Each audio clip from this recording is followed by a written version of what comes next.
guys, it's Sluggy. I have a new painting today, and this time it's not a fan art since I've been doing a lot of that, but it's just something to remind me of summer, because summer's almost over here in Washington. Here's a thumbnail page that I did before I decided on the final look. I think that's a really important thing for a lot of artists to do, even if it's just personal work or something you're doing for fun. Usually for something more professional or something like for school, I would have made pages and pages of thumbnails, but because it's just for fun, I just wanted to try stuff out, but I did only like one page. So, but I still think that the act of thumbnailing itself is super helpful, because even if you end up with, even if you go for the first thing you drew on the thumbnail page, like even just exploring every avenue just is like going to be super helpful, because it at least it gives you some ideas, and you never know, you might actually find out that you have a better idea when you've done enough sketches.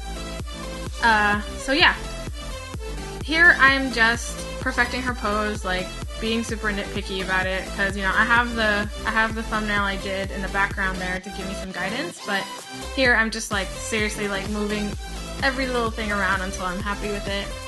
I use the transform tool a lot to make my life easier, so I don't have to redraw anything. I just lasso something, transform it, and then I just move it in place. So yeah, this is really just a girl on a Vespa on the way to the beach, and I'm really happy I finally get to draw a Vespa, because I would really like one in real life, but I just don't know if I could ever ride one really, because one, I think I'd be kind of scared, and two, unfortunately I don't live in sunny California, so a Vespa wouldn't be the most awesome thing in a more rainy kind of state. But anyway, so I kind of slowed down on YouTube videos in the last week or so because I just bought a Cintiq, which is seriously a really awesome piece of technology. I've always used the normal Wacom tablets, the flat ones, and I recently just bought a Cintiq, and I needed a few days to kind of get used to it, and also while I was waiting for it to ship, I sold my normal Wacom tablet, and so I was out of a tablet for a few days as well. So, but now I have it, and I know that I want to do a YouTube tutorial pretty soon. Probably my next video will be one.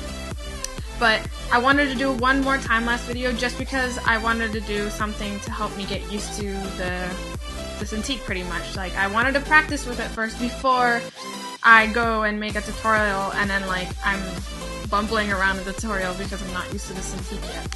So that's where I'm at when it comes to, you know, getting used to it. And yeah, but I promise that my next video is definitely a tutorial, and it's gonna I'm not sure if I'll be drawing in the next tutorial. It'll probably be something to do with the workspace in Photoshop, because I know Photoshop is a really intimidating software. But yeah, we'll see. I have a few ideas, and just stay tuned, I guess. So let's see, what can I talk about with the painting? So when it comes to colors, a lot of the times, the way I choose my colors, it's really just an intuitive thing. It's like what I feel like, what do I want, what do I like, or like, how do I say this? It's like what gives the feeling that I want. So like, I knew this is going to be a summery feast, and I knew I wanted it to be fun, so that's kind of like how I revolved around choosing colors. So I knew warmth was probably going to be a big thing, because, you know, fun in the sun kind of thing.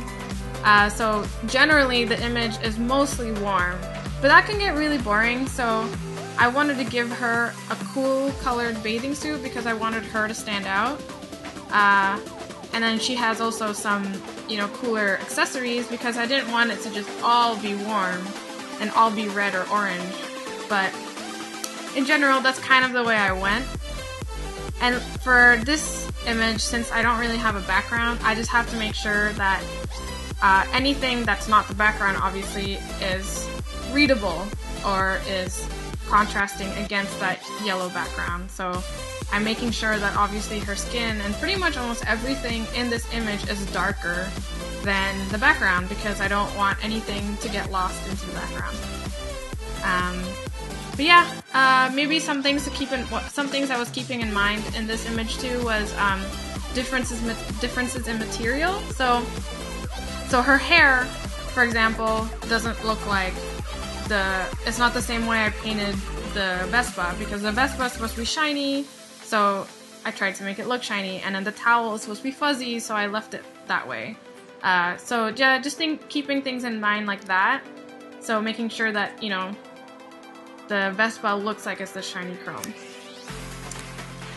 You might have noticed that I flipped the canvas like once or twice. I actually need to get better at doing that, but why I do that is because you can actually see the problems in your image when you flip your canvas. You might see something that your eye got used to when you're looking at it the same way. So flipping your canvas is really helpful, and maybe that's something I can also do in the tutorial, I'm not sure, but yeah. So now I'm nearing the end of the painting. I think I'm almost done, and here I actually zoomed in on the face and I also purposely worked on the face last because it's my favorite part of a painting to work on, and so I wanted to end the painting, you know, having fun instead of doing the other tedious details, I guess.